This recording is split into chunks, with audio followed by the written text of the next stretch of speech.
ক্লাসে আমরা চালকোলিথিক এবং ব্রোঞ্জ এজ সম্পর্কে ধারণা দিয়েছি। আসলে আমি যে ধারণাটা দিয়েছিলাম যে তোমাদের যদি মনে থাকে যে boreal, preboreal, boreal and Atlantic হচ্ছে যে গ্লেশিয়ার আফটার ওয়ার্মার পিরিয়ড, তারপরে completely warmer period and then dry and wet হচ্ছে প্রকৃতির এই পরিবর্তনগুলো উপর দিয়ে মানুষের কিন্তু জীবন ও জীবিকা ধারাটা বা জীবন ধারাটা এই পরিবর্তন হয়েছে। গ্লেশিয়ার আফটার ওয়ার্মার পিরিয়ডে প্রকৃতিতে অফুরন্ত খাবার ছিল এবং মানুষ কৃষিকাজ না করেই শুধুমাত্র সিদ্ধান্ত নিয়েছে ফুড গ্রেনের উপরে সে ডিপেন্ডেন্ট হবে। আমরা ওয়ার্মার ফেজে আমরা দেখলাম যে বৃষ্টিপাত নেই, অল্প বৃষ্টিপাত বা মরুদ্যান বা যেখানে ঝর্ণার সোর্স আছে সেখানে মানুষ কৃষিকাজ শুরু করে নব্য প্রস্তর যুগে সংস্কৃতি ঘটিয়েছে। এরপরে প্রকৃতিতে আবার বৃষ্টিপাত এবং খরা এরকম একটি সিচুয়েশন যখন আসে তখন তার যে এগ্রিকালচারাল নলেজ এবং তার সাথে ব্রোঞ্জের ব্যবহার ইত্যাদি দিয়ে সে কিন্তু এক ধরনের নগর সভ্যতা শুরু করে, যেটাকে আমরা বলি সিভিলাইজেশন। এবং এর সাথে শুরু হয় ধর্মের একটা ইনস্টিটিউশনাল প্রাতিষ্ঠানিক একটি রূপ, যেটা আসলে সমাজ গঠন এবং তৎকালীন লোকাল রাষ্ট্র গঠনে একটা গুরুত্বপূর্ণ ভূমিকা পালন করেছে। এই বিষয়গুলো আমি গত ক্লাসগুলোতে ক্লিয়ার করেছি এবং এই সভ্যতা আমরা ধরেছি যে 2000-এর পরে প্রকৃতিতে একটি আবার ইনস্টেবিলিটি তৈরি হয়, অস্থিরতা তৈরি হয়, যে এখন আবার বৃষ্টিপাত কমে যায়, ফলে সভ্যতাগুলো পতনের ক্ষেত্রে একটি গুরুত্বপূর্ণ ভূমিকা পালন করে প্রকৃতির এই পরিবর্তন। এই 2000 থেকে 1000 এই বিসি, 2000 to 1000 বিসি, এই সময়ে প্রকৃতির এই বিরূপ পরিবেশের সাথে যুক্ত হয়েছিল লোহার আয়রন, ইন্ট্রোডাকশন অফ আয়রন, লোহার ব্যবহার। এবং তোমাদেরকে আমি গত ক্লাসেই বলেছি যে হিট্টাইট যে জনগোষ্ঠী বর্তমান টার্কি এরিয়াতে, এরা লোহার ব্যবহার শুরু করে এবং যেহেতু ভূমধ্যসাগর এবং ইউরোপ, ভূমধ্যসাগর এবং মেসোপটেমিয়া মিশরের মধ্যে এই বাণিজ্যিক যোগাযোগের ক্ষেত্রে একটা গুরুত্বপূর্ণ পয়েন্টে এই জনগোষ্ঠী বসেছিল, ফলে সভ্যতাগুলোর পতনের পরে তাদের মধ্যে একটা অস্থিরতা তৈরি হয় এবং তারা ক্রমশ যুদ্ধাবাজ জাতিতে পরিণত হয়েছে এবং মিশর আক্রমণ করেছিল, মিশরীয় সভ্যতার পতন ঘটিয়েছিল। এই বিষয়গুলো আমি গত ক্লাসে তোমাদেরকে ধারণা দিয়েছি, যদি মনে করতে পারো। এরপরে আমি বলেছি যে এই 2000 থেকে 1000 বছরে এই পরিবেশের বিপর্যয়ে আমরা দেখি কৃষি যথাযথভাবে আর হচ্ছে না এবং এই লেস রেইনফলের কারণে যেটুকু ফুড প্রোডাকশন হয়, এই ফুড প্রোডাকশনটা যে ইকুয়াল ডিস্ট্রিবিউশন অথবা সমাজকে স্থিতিশীল রেখেও যে জীবন ও জীবিকা নির্বাহ করা যায় টোটাল ল্যান্ডস্কেপে, সেটার জন্য যে প্রয়োজন ছিল সমাজ গঠন, এবং সমাজ গঠন করে মূলত ধর্ম। তো ধর্মের চরিত্রটা কিন্তু একেবারে বিশৃঙ্খল একটি অবস্থায় ছিল। তোমরা জানো যে 2000 থেকে 1000 পর্যন্ত যে সংস্কৃতিগুলো ওয়েস্ট এশিয়াতে বিকশিত হয়েছিল সেটা হচ্ছে লোয়ার ইজিপ্ট, ইজিপশিয়ান সিভিলাইজেশনের শেষ পর্যায়ে লোয়ার ইজিপ্ট, এবং এখানে তারপর বেবিলনীয় সভ্যতা, তারপর সিরীয় সভ্যতা। এবং আমরা দেখি যে এরা কি করেছে, এটা একটু আছি, এরা একে অপরের সাথে এক এক সময় যুদ্ধ করেছে, লুটতরাজ করেছে, দেবতায় বিশ্বাস করেছে, কিন্তু কোনো দেবতাই যে টোটাল ল্যান্ডস্কেপে যে একক প্রাধান্য পাবে সেরকম একটি অবস্থা তৈরি হয়নি। বা ধর্মের মধ্যে যে ন্যায়, যে সুস্থ চিন্তা, সমাজ গঠন করার চিন্তা এবং প্রজা এবং রাজার মধ্যে একটি সুন্দর সমন্বয় করা এবং মানুষের শান্তির জন্য ধর্মটাকে বিকশিত করা, সেগুলো ছিল না। রাদার ব্যভিচার ছিল, মানে অপসংস্কৃতি ছিল, মূর্তি পূজাটা এসেনশিয়াল হয়ে পড়েছিল এবং নানা ধরনের জাদু টোনা এবং বিশ্বাসের মধ্যে ছিল। ফলে একটা সামাজিকভাবেই মানুষের মধ্যে একটা অস্থিরতা কাজ করেছিল। এবং আমরা দেখি যে কখনো ইজিপ্ট, ভূমধ্যসাগরীয় উপকূলে হিটাইট পর্যন্ত, মানে ইহুদি জনগোষ্ঠী, তারপরে হিটাইট জনগোষ্ঠীর উপর প্রাধান্য বিস্তার করছে। আবার হিটাইট জনগোষ্ঠীও মিশরীয় ইহুদি সম্প্রদায়ের উপরে প্রাধান্য বিস্তার করছে। আবার সিরিয়ান যে উপজাতিরা ছিল বা সিরিয়ান যে যাযাবর গোষ্ঠী ছিল, তারা আবার আমরা দেখি যে ইউফ্রেটিস এবং টাইগ্রিস নদীর তীরে নিজেদের আধিপত্য বিস্তার করে বেবিলনীয় সভ্যতার মানে পতন ঘটায়। তারপর গ্রাজুয়ালি কালদীয় সভ্যতা পতন ঘটায়। এশিয়ারা আবার কমপ্লিটলি যুদ্ধবাজ জাতি, লুটতরাজ, এবং লুটতরাজের মাধ্যমে টোটাল ওয়েস্ট এশিয়াতে একটি আনরেস্ট অবস্থা তৈরি করে। তাহলে বেসিক্যালি এখানে যেটা হচ্ছে যে ইকোলজিক্যাল ডিসঅর্ডার, গত ক্লাসও বলেছিলাম যে ইকোলজিক্যাল ডিসঅর্ডারের কারণে আমরা দেখি যে ফুড প্রোডাকশন কম, ফলে টোটাল ওয়েস্ট এশিয়াতে একটি অস্থিরতা বিরাজ করেছিল। তোমরা নিশ্চয়ই একটি টার্মের সাথে পরিচিত, সেটা হচ্ছে আইয়ামে জাহেলিয়া, মানে ইসলাম আবির্ভাবের পূর্বে যে অরাজক অবস্থা, যে ব্যভিচার, নারীর স্বাধীনতা ছিল না, শিশুদের উপরে নির্যাতন এবং মানে ইনস্টেবল একটা সোসাইটি, মানে অস্থির একটি সোসাইটি ছিল। এই ইসলাম আসার আগ পর্যন্ত ধর্মীয় স্থিতিশীলতা না থাকার কারণে তাদের হোল ওয়েস্ট এশিয়াতে সমাজ গঠন হয়নি এবং প্রকৃতির এই বিরূপ পরিবেশ তাকে কি করেছে, এই কাজগুলো করতে আরো বেশি বাধ্য করেছে এবং এভাবেই সেখানকার সংস্কৃতি বিকশিত হয়েছে। একটি বিষয় এখানে বলে রাখা ভালো যে হিব্রু সংস্কৃতি যেটা একশ্বরবাদের প্রচার করেছিল, সেই সংস্কৃতির একটি প্রভাব কিন্তু ইজিপ্টেও পড়েছিল। তোমরা নাম শুনেছি ইকনাটন, তিনি অ্যাটনের পূজা করেছিলেন এবং টোটাল আপার এবং lower, upper, middle and lower ইজিপ্টের সকল গডকে একত্রে এনে একটি নতুন গডের রূপ দিয়েছিলেন। ইকনাটন সূর্য দেবতারই হচ্ছে প্রতিরূপ এবং তার স্ত্রী ছিল আইসিস। এবং আমরা দেখি যে এর মধ্যে এই সমন্বয়বাদের মাধ্যমে সে একটি নতুন ধর্মমত প্রচার করেছিলেন, যেটা পুরোহিত শ্রেণীকে অন্যান্যভাবে আহত করেছিল। তাদের পূজা অর্চনার ক্ষেত্রে যে লাভালাভের বিষয়গুলো ছিল, যে আর্থিক বেনিফিট গুলো ছিল, সেগুলো ক্ষতিগ্রস্ত হয়েছিল, যে কারণে কিছুদিনের মধ্যে তার এই ইকনাটনের কনসেপ্ট চেঞ্জ হয়ে আবার পুনরায় মিশর কি করেছে যে পুরাতন ধর্মের মধ্যে তারা বিকশিত হয়েছে।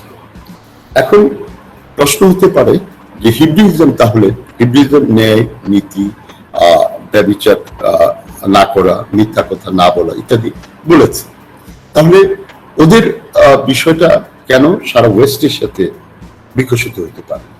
প্রথম বিষয় হচ্ছে হিব্রুইজমের মূল বিষয় হচ্ছে যে তাদের গড শুধুমাত্র তাদের, যেহোবা তাদের, শুধুমাত্র তাদের, এবং চাইলেই একজন ইহুদি বা হিব্রু হতে পারে না, এটা জন্মগত হতে হবে, যে কারণে তাদের জনগোষ্ঠীটা আসলে সংকীর্ণ হতে থাকে।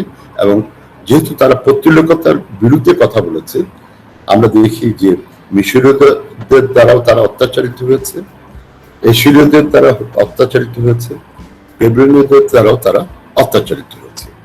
এই বিষয়গুলো ইন ডিটেল কিছু কিছু আমি গত ক্লাসে তোমাদের বলেছি, আমি শুধু পুনরায় রিমাইন্ড করলাম এই জন্য যাতে তোমাদের মেমোরিটা শার্প হয়। আমরা ভারতে চলে আসি। ভারতের ক্ষেত্রে এই ক্লাইমেটিক ফ্যাক্টর কিভাবে ভূমিকা পালন করে। আমরা দেখি যে 2000-এর পরে হরপ্পা সভ্যতার পতন ঘটেছে এবং পোস্ট হরপ্পান কালচার, আমরা বলি পোস্ট হরপ্পান কালচার বিকশিত হয়েছে। পোস্ট হরপ্পান কালচার কিভাবে বিকশিত হয়েছে? বিষয়টা হচ্ছে যে তোমরা একটি নদীর নাম শুনেছ যে সরস্বতী এখন আর এক্সিস্ট করে না, কিন্তু একসময় এটা গুজরাট, উপরে রাজস্থান, উপরে হরিয়ানা, পাঞ্জাব এবং হিমালয় এই পর্যন্ত বিস্তৃত একটি মানে পানির প্রবাহ ছিল, যেটা হচ্ছে সরস্বতী। এবং গত কোনো এক ক্লাসগুলোতে বলেছি এখানে কালীবঙ্গান, ধলাবিরা এই প্রত্নস্থলগুলো গড়ে উঠেছিল। ইভেন হরিয়ানাতে, এবং যদি বলা হয় যে হরপ্পার সর্ববৃহৎ সাইট কোনটা, তাহলে আমরা বলবো যে মানে এক্সটেন্সিভ সাইট ছিল রাখি গড়ি, হরিয়ানাতে এই সাইটটা আছে এবং এটা সর্ববৃহৎ সাইট এবং সেটা সরস্বতীকে কেন্দ্র করে গড়ে উঠেছিল। তো 2000 সালে বিসিতে যখন লেস রেনফল হতে থাকে, তখন আমরা দেখি যে হরপ্পা সভ্যতা ক্রমশ সাডেন না, গ্র্যাজুয়ালি ধ্বংস হতে থাকে। নিজেদের মধ্যে একটা কলহ তৈরি হয় এবং বাণিজ্য ব্যবস্থা শেষ হয়ে যায় এবং ক্রমশ নদীর উৎস ধরে, আমরা যদি সরস্বতীর পাড়গুলো ধরি, নদীর উৎস ধরে গ্র্যাজুয়ালি মানুষ মাইগ্রেট করেছে টুয়ার্ডস নর্থ, অর্থাৎ সাউথ থেকে নর্থের দিকে, অর্থাৎ যেখান থেকে পানির উৎস আসছে সেখানের দিকে মাইগ্রেট করেছে। যে কারণে পোস্ট হরপ্পান সাইটগুলো আমরা দেখি যে গ্র্যাজুয়ালি ধরো 2000, 1800, 1500, এরকম 1200 এরকম সাইটগুলো উপরের দিকে, অর্থাৎ গুজরাট থেকে রাজস্থান, রাজস্থান থেকে হরিয়ানা, হরিয়ানা থেকে আরো উপরের দিকে আমরা দেখি যে সাইটগুলো বিকশিত হচ্ছে। দ্যাট মিনস পানির উৎস ধরে ধরে তারা পানির সন্ধান, যেহেতু বৃষ্টিপাত নাই, নদীর প্রবাহ নেই, এটাই ছিল বেসিক ক্যারেক্টার। আরেকটা হচ্ছে যে অ্যানাদার গ্রুপ যারা মানে গুজরাট থেকে বা হরপ্পান সাইট, আমরা দাইমাবাদকে যদি ধরি, তাহলে আমরা দেখি যে মহারাষ্ট্র এবং পরে এবং তার সাউথে কর্ণাটক, এই সমস্ত এরিয়াতে মাইগ্রেট। এখন এই যে পিরিয়ডটায় সভ্যতা যেরকম ভাবে নগর, রাস্তাঘাট, মন্দির ইত্যাদি তৈরি হয়েছিল, সেগুলো কিন্তু আমরা গত 1000 বছর ব্যাপী, অর্থাৎ 2000 থেকে 1000 বছর ব্যাপী এরকম নগরায়ন আর দেখি না। ফলে নগরায়ন না দেখার কারণে অনেকে, কেউ বলে এটা ডার্ক এজ, কেউ বলে যে এটা আয়রন এজ, কেউ বলে এটা পোস্ট হরপ্পা, ইত্যাদি নানাভাবে নানা রূপেই আখ্যায়িত করে থাকে। তবে ভারতে আয়রন এজ যদি আমরা বলি, তাহলে এটা অ্যারাউন্ড 1200 BC থেকে হচ্ছে আয়রন এজ, অর্থাৎ লৌহ যুগ। এর আগে ভারতে লোহার ব্যবহারটা তেমন ভাবে হয়নি। এখন এই সময় ভারতে যে ইম্পর্টেন্ট ইভেন্টটা ঘটেছিল অ্যারাউন্ড 1500 BC-তে, সেটা দেখি যে আমরা বৈদিক রিলিজিয়ন বা বৈদিক কালচার বা এরিয়ান কালচার এরকম ভাবে আমরা আখ্যায়িত করতে পারি।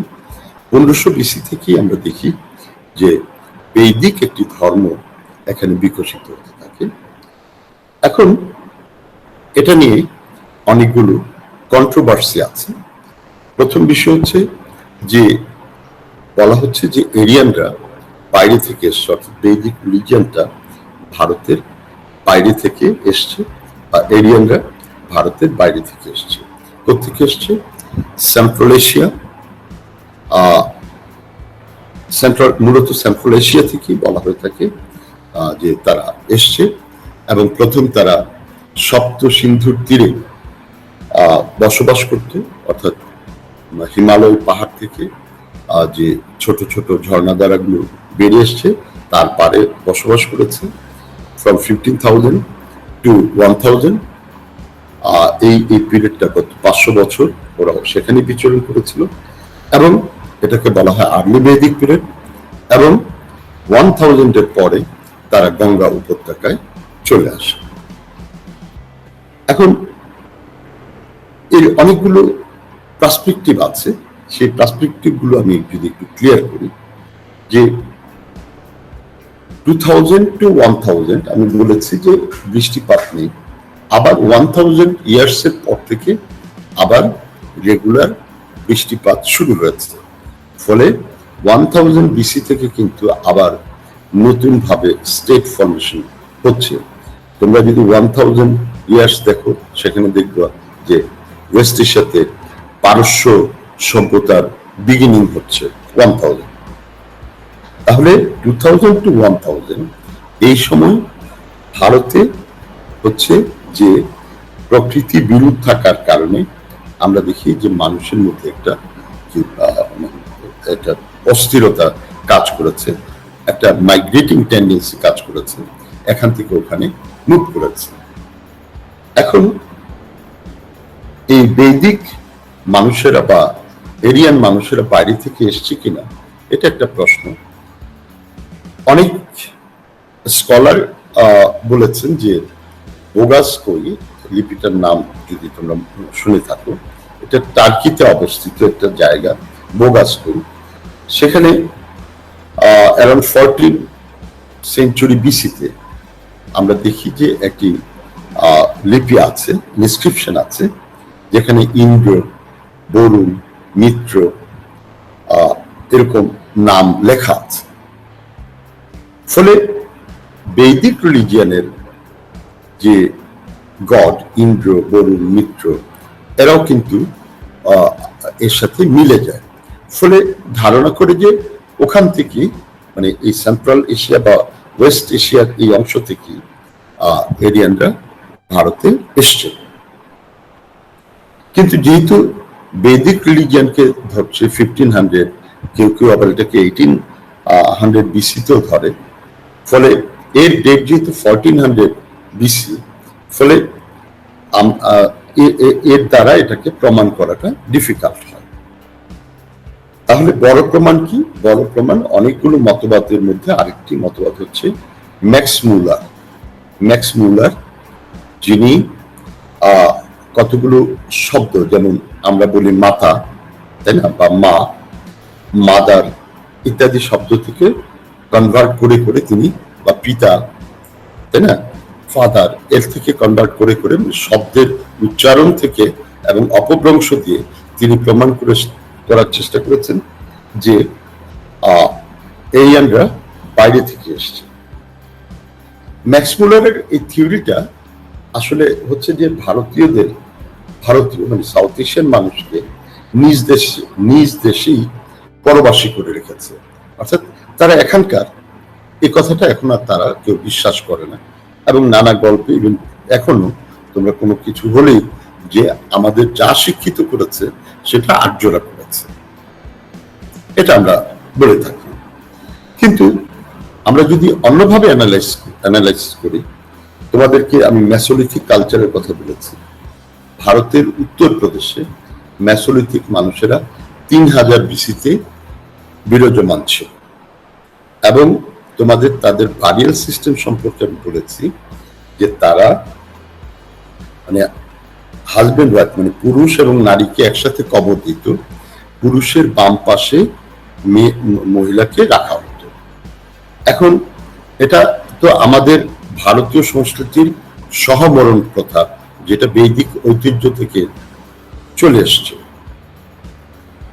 আবার পুরুষের বাম পাশে নারী, অর্থাৎ বাম পাজর, বাম বাজু, এই যে কনসেপ্ট, এই কনসেপ্ট থেকে এসছে। ফলে এই লেফট কনসেপ্টটাও এটা ভারতীয়, এবং আমরা দেখি যে 3000 বিসিতে এটা প্র্যাকটিস হয়েছে, আর বৈদিক রিলিজিয়ন হচ্ছে 1500 বিসি, তার 1500 বছর আগে এটার প্র্যাকটিস হয়েছে। আরেকটি সাইট রাজস্থানে, নাম হচ্ছে বাঘর। বাঘর একটি মেসোলিথিক সাইট। এই মেসোলিথিক সাইটে আমরা বেশ কিছু ব্রোঞ্জের মানে তীর পেয়েছি, মানে অ্যারোহেড পেয়েছি। এবং এর অর্থ দাঁড়ায় যে যখন হরপ্পা সভ্যতা বিকশিত, এই মেসোলিথিক মানুষেরা ছিল হান্টার এন্ড গ্যাদারার, তো তাদের শিকারী দ্রব্য সভ্যতার নগরে পৌঁছে দিয়ে সেখান থেকে তারা এই তীর, মানে ব্রোঞ্জের তীর নিয়ে এসছে, which is more effective than their stone arrowhead। তাহলে বাগরের মেসোলিথিক আর হরপ্পা সিমিলটেনিয়াসলি, মানে কো এক্সিস্ট করছে। ফলে একজন নগরের মানুষ, আরেকজন তখনও যাযাবর এবং শিকারী। অন্যদিকে বৈদিক রিলিজিয়নটা, মানে বৈদিক ঋগ্বেদকে যদি আমরা দেখি, ঋগ্বেদে বহুবার সরস্বতী রিভারের কথা উল্লেখ আছে, এবং সরস্বতী তখনও মাইন্ড। আর ঋগ্বেদের যে হিরো ইন্দ্র, মানে অর্থাৎ দেবতাদের যিনি রাজা ইন্দ্র, তার একটি অন্যতম টাইটেল হচ্ছে পুরন্দর, মানে পুর ধ্বংসকার, পুরন্দর। এবং বৈদিক হ্যান্ডস গুলো যদি তোমরা দেখো, সেখানে বলা আছে বারবার, এই এরিয়ার মানুষেরা ইন্দ্রকে বলছে যে নগরের মানুষেরা তাদের গবাদি পশুগুলোকে নিয়ে গেছে। কমপ্লেন ইন্দ্রের কাছে এরিয়ার মানুষের কমপ্লেন যে নগরের মানুষেরা তাদের গবাদি পশুগুলোকে লুট করে নিয়ে গেছে, ইন্দ্র যেন তাদেরকে সেই গবাদি পশুগুলো উদ্ধার করে দেয়। এখন আমরা যদি কাশ্মীর অনওয়ার্ডস এই হোল মানে সেন্ট্রাল এশিয়াতে যাই, সেখানে একটি নগর এই 1500 বিসিতে একটি নগরও খুঁজে পাওয়া যাবে। নগর যা আছে এগুলো হচ্ছে যে ইউফ্রেটিস এবং টাইগ্রিস নদীর তীরে, অথবা নাইল রিভারের তীরে। নগর সেন্ট্রাল এশিয়াতে একটিও খুঁজে পাওয়া যাবে। বাট মানে বৈদিক লিটারেচারে ইন্দ্রের কাছে তারা কমপ্লেন করেছে যে তাদের নগরের লোকেরা তাদের মানে মানে গবাদি পশু নিয়ে গেছে। ফলে এই এরিয়ান এবং নগর কো এক্সিস্ট করেছে, না হলে তো এই ঘটনাটা ঘটতে পারে। ফলে এই প্রশ্নটা যদি সামনে রাখি, তাহলে দেখা যাবে যে যখন এই 2000-এর পরে, যখন লেস রেনফল, যখন মানুষ তার মূল স্থাপনা ছেড়ে, মূল বসতি ছেড়ে পানির খোঁজে তারা যখন মুভ করছে, তখনই কিছু লুটতরাজ হয়েছে। নগরবাসী মোর অর্গানাইজ থাকার কারণে হয়তোবা কখনো কখনো লুটতরাজ করেছে, and that complaint has been made by the Aryan people.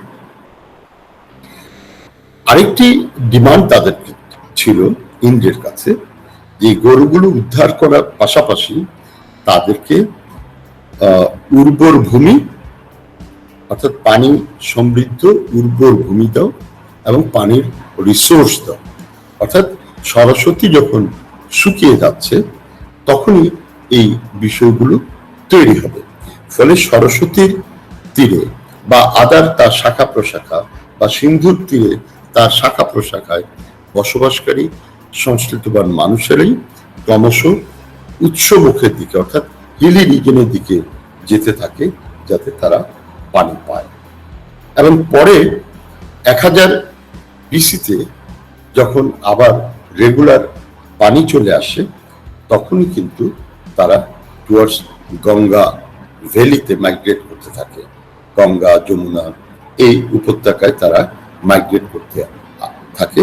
এবং 1000 এর পরে আমরা দেখি যে সেকেন্ড আরবানাইজেশন, সাউথ এশিয়ার সেকেন্ড আরবানাইজেশন তৈরি হয়। ফলে ইকোলজিক্যালি ডিজাস্টারের সাথে সাথে সোশ্যোলজিক্যাল অর্থাৎ লুটতরাজ, মাইগ্রেশন ইত্যাদিগুলো তৈরি হতে থাকে। এবং যে সপ্ত সিন্ধু তীরে যখন পাহাড়ে অল্প কিছু বৃষ্টিপাত হয়, তখন দেখা যায় যে সেই বৃষ্টির পানি দিয়ে তারা তাদের জীবন ও জীবিকা পরিচালনা করতে পারছে। এবং সেখান থেকেই তারা গ্রহ নক্ষত্রের উপর নির্ভরশীল যে ধর্ম, সেটা হচ্ছে বৈদিক ধর্ম, সেই হাইমসগুলি তারা তৈরি করে। এবং বৈদিক লিটারেচারে তারা বলছে যে আর্লি বৈদিক লিটারেচারে এরিয়ানদের খাবার ছিল বেসিক্যালি হুইট অ্যান্ড বার্লি, এবং লেটার বৈদিক দ্যাট মিনস 1000 এর পরে তাদের মূল স্ট্যাপল ফুড ছিল রাইস। যদি আমরা আবার দেখি, গঙ্গা যমুনা উপত্যকা থেকে শুরু করে আপ টু বাংলাদেশ পর্যন্ত এই রিজনটা হচ্ছে রাইস প্রডিউসার। আর northern UP to Punjab, Haryana, Rajasthan, Gujarat, Pakistan এই অঞ্চল হচ্ছে হুইট, বার্লি, তাই না, জব ইত্যাদি উৎপাদন করে। ফলে আর্লি স্টেজে তাদের অবস্থানে তাদের ফুড হ্যাবিট সম্পর্কে বলা আছে, আর লেটার ফেজে তাদের ফুড হ্যাবিট সম্পর্কে বলা আছে। ফলে ল্যান্ডফল, রেইনফল, ল্যান্ডস্কেপ এবং সেডিমেন্টেশনের প্যাটার্ন অনুসারে তাদের মাইগ্রেশন গুলো তৈরি হয়েছে। এভাবে যদি ব্যাখ্যা করতো তাহলে মানে এটা মোর ইন্টারেক্টিভ হতে পারত। আরেকটি বিষয় আমি মানে এই জায়গায় আমি তোমাদের ধারণাটা ক্লিয়ার করি, সেটা হচ্ছে ইন্দ্রের অন্যতম অস্ত্র হচ্ছে মানে ওয়েপেন হচ্ছে বজ্র। যে বজ্রের আঘাতে সে কি করছে, মেঘের উপর আঘাত করছে বা অপশক্তির উপর আঘাত করছে। এবং মেঘ, যে মেঘ বৃষ্টি দেয় না, যে ক্লাউড বৃষ্টি দেয় না, সেই ক্লাউডকে সে আঘাত করেই মানে কি বৃষ্টি প্রদান করে। এটি হচ্ছে এরিয়ানদের বিশ্বাস। এখন ইভেন টুডে তোমরা যদি আমাদের ক্লাইমেটোলজিটা দেখো, যে এই যে বর্ষাকালে বা এই মৌসুমী বায়ু যদি খেয়াল করো, এই মৌসুমী বায়ুতে ক্লাউড আছে। যেমন আজকেও আমাদের আকাশে ক্লাউড আছে, আমরা সবাই প্রত্যাশা করছি বৃষ্টি হোক। এই বৃষ্টিটা হচ্ছে না বিধায় আমাদের মধ্যে একটা অস্থিরতা কাজ করে। তেমনি অস্থিরতা কাজ করেছিল উত্তরপ্রদেশ, হরিয়ানা, রাজস্থান, পাকিস্তান এই অঞ্চলে। আর ক্লাউডটা এই পর্যন্তই আসে।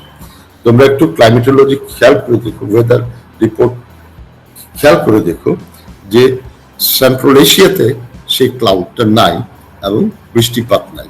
ফলে ইন্দ্রের যে বেসিক ফাংশন, যে রেগুলার বৃষ্টিপাত দেয়া, সেই ফাংশনটাই তো সেন্ট্রাল এশিয়ায় নেই। তাহলে সেন্ট্রাল এশিয়া থেকে কিভাবে এরিয়ানরা আসবে?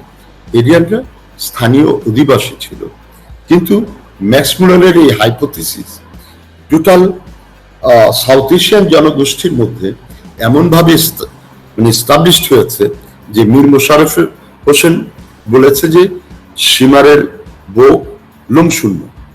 ফলে লোমশূন্য বক্ষ হচ্ছে পাষাণ।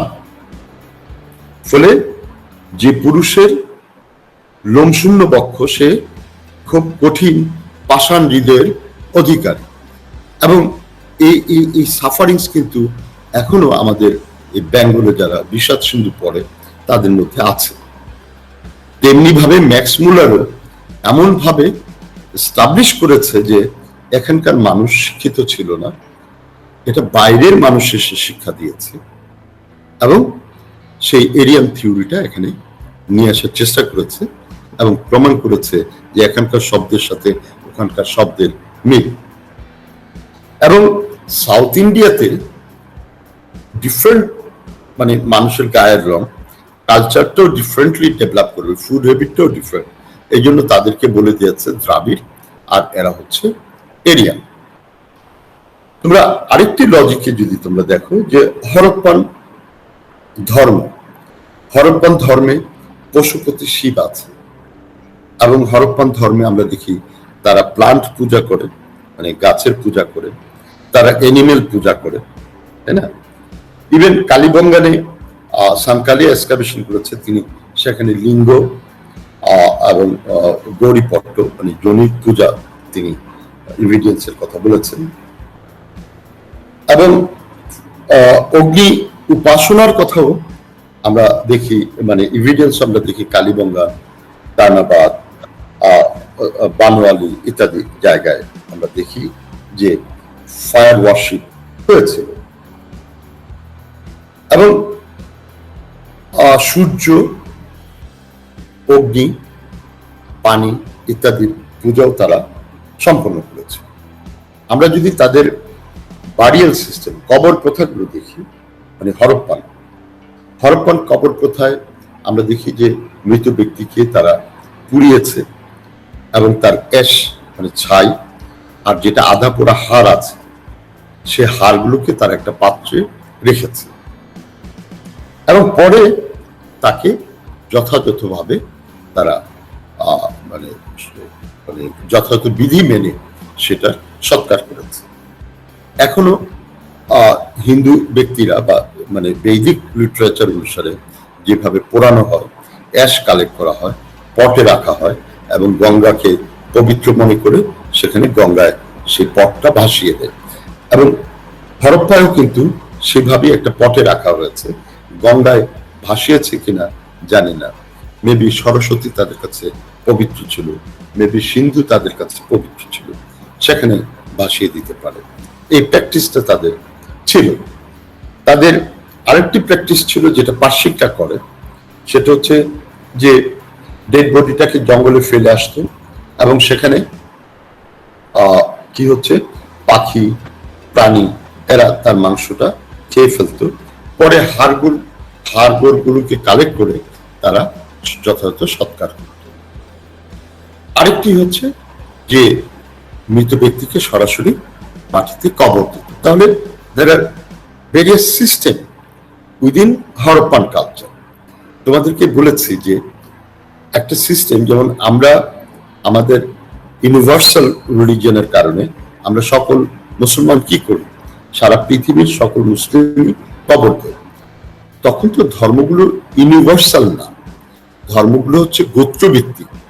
একটি গোত্র একটি ফরম্যাটে ধর্ম পালন করে বা সমাজ এবং জীবন চিন্তা পালন করে বা তাদের মৃতদের সৎকার করে, আরেকটি গোষ্ঠী আরেকভাবে করে।